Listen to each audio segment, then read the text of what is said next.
내년에 우리나라에서 열리는 아시아태평양 경제협력체 APEC 정상회의 개최 선정도시로 경북 경주가 확정되는데요.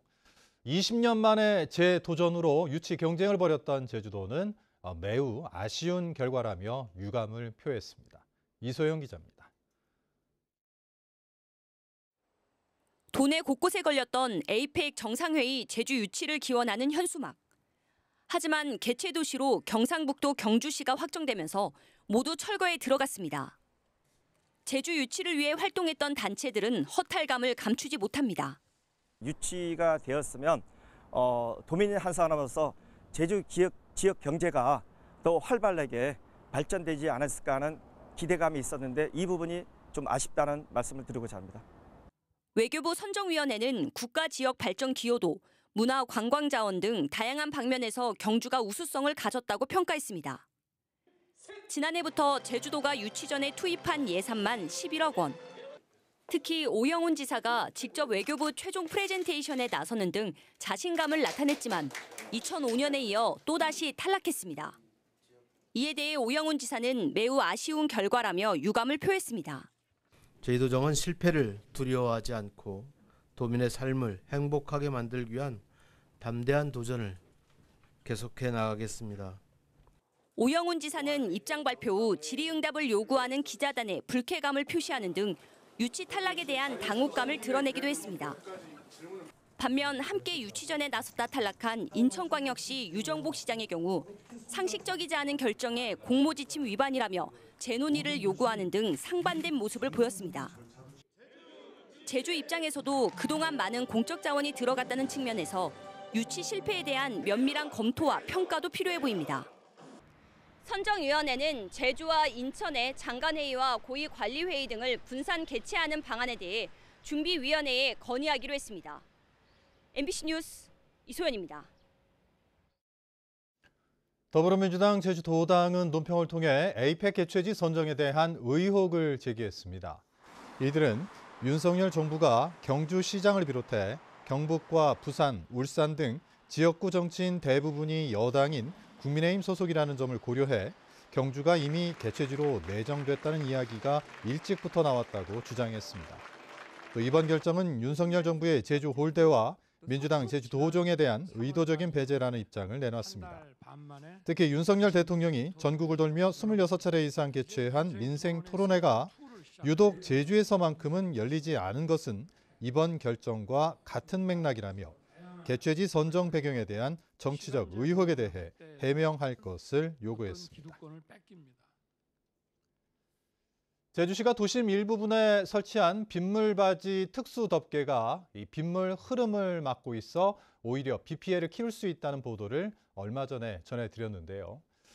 장마가 시작됐지만 여전히 교체가 이루어지지 않아 피해가 현실화될 우려가 높아지고 있습니다. 김항석 기자입니다. 장마 시작과 함께 장대비가 쏟아지는 제주 시내의 한 골목. 한 남성이 빗자루를 들고 빗물바지 덮개 위에 고여있는 빗물을 연신 쓸어냅니다. 지난해 8월 친환경이라며 제주시가 교체한 빗물바지 특수 덮개가 빗물 흐름을 막기 때문입니다. 고이죠, 당연히. 물이 안 스며들으니까. 기존에 있던 거 오히려 그 하수구 뚜껑이 오히려 나아요. 저지대로 다 물이 스며들어가지고 그쪽에는 아마도 침수될 거죠. 지난 4월 MBC는 자갈로 윗부분이 막힌 이 특수 덮개가 제 역할을 하지 못하고 있다고 보도했습니다. 실제 장마가 시작되자마자 시민 불편은 물론 피해가 현실화될 우려가 나타난 겁니다. 본격적인 장마철이 시작된 가운데 많은 비가 내릴 것으로 예상되고 있지만 빗물바지 특수 덮개 교체는 여전히 이뤄지지 않고 있습니다.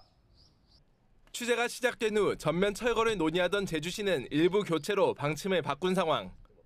제주시가 현장 점검에 나서 빗물바지 특수 덮개의 투수율을 높이기 위해 자갈 일부를 제거하는 데 그쳤습니다. 큰 이물질 같은 게 끼면은 물이 안 내려가고 그걸 그때그때 치워주지 않으면 또 계속 쌓이고 하면 이제 그게 막히는 거니까. 제주시는 빗물바지 특수 덮개를 설치한 3개 구역의 현장 조사를 마무리하고 일부를 올해 안으로 교체하기로 했지만 장마가 시작됐는데도 아직까지 구체적인 방안이 나오지 않았습니다. 교체 비용만 해도 개당 30만 원이어서 현재 설치된 880여 개 가운데 절반만 교체한다고 해도 1억 원이 넘을 것으로 보입니다. 조사를 한 상황에서 이제 올해 중으로는 바꿀 거는 좀 바꾸고 좀 교체할 계획은 하고 있습니다. 민원이 많이 들어오는 잘 안 빠진다고 하는 그 결정 같은 거 하고. 제주시가 친환경 빗물바지 특수덮개를 설치한 것은 불과 9개월 전. 그러나 장마 시작과 함께 재해 위험만 높이고 있어 예산 낭비라는 지적을 피하기 어렵게 됐습니다. MBC 뉴스 김항섭입니다.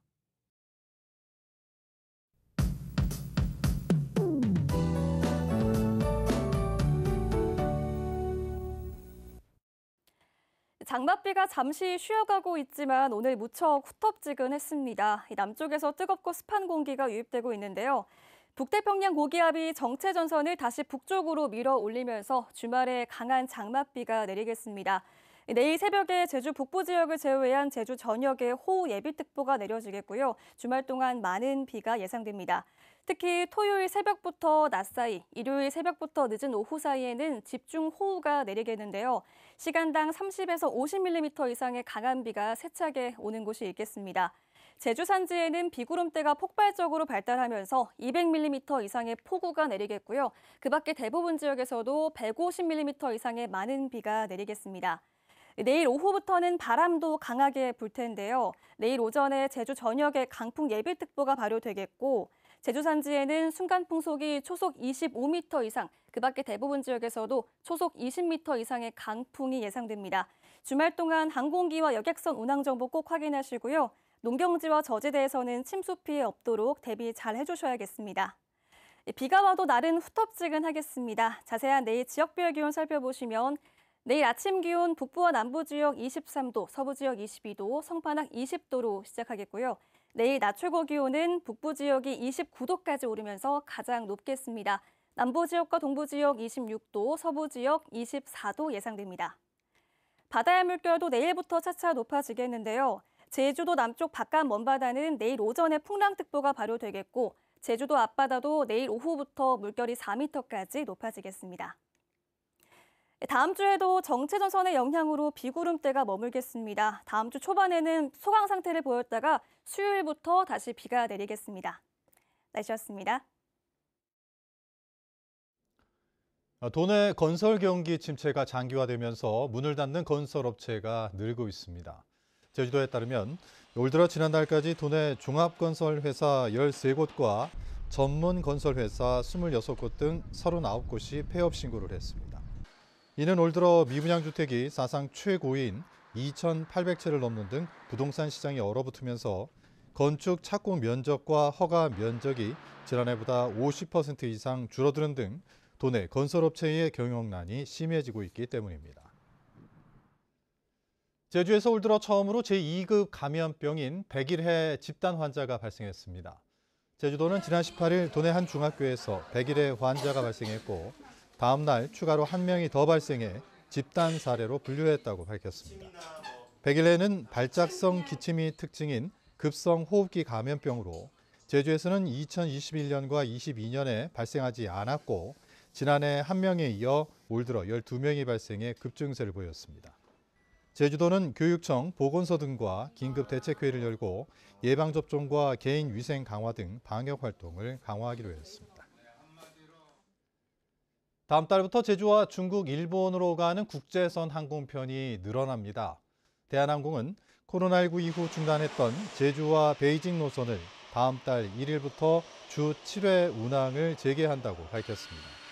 또 최근 여행 수요가 증가하는 일본 노선을 늘리기로 하고 제주와 도쿄 나리타 공항을 잇는 노선을 다음 달 19일부터 10월 25일까지 주 3회 한시 운항합니다.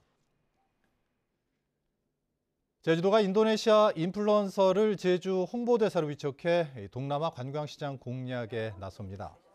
제주도는 유튜브 구독자 656만 명 등을 보유한 인도네시아 인플루언서이자 가수인 아낭 헤르만샤 씨를 제주 홍보대사로 위촉했다고 밝혔습니다. 아낭 씨 가족들은 1박 2일 동안 제주에 머물며 제주 무슬림 친화식당과 제주 전통 음식, 제주 해녀 문화 등을 직접 체험하고 콘텐츠로 제작할 예정입니다. 제주 4.3 평화재단과 인천광역시 교육청이 업무 협약을 맺고 역사와 평화교육 활성화에 나섭니다.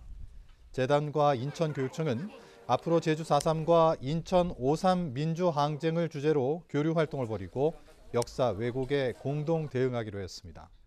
또 인천 지역 수학여행단과 교직원의 4.3 평화공원 방문을 확대하고 제주 지역 학생의 인천 5.3 민주항쟁 교육 기회를 늘려가는 데 힘을 모으기로 했습니다. 제주 뉴스 마칩니다. 고맙습니다.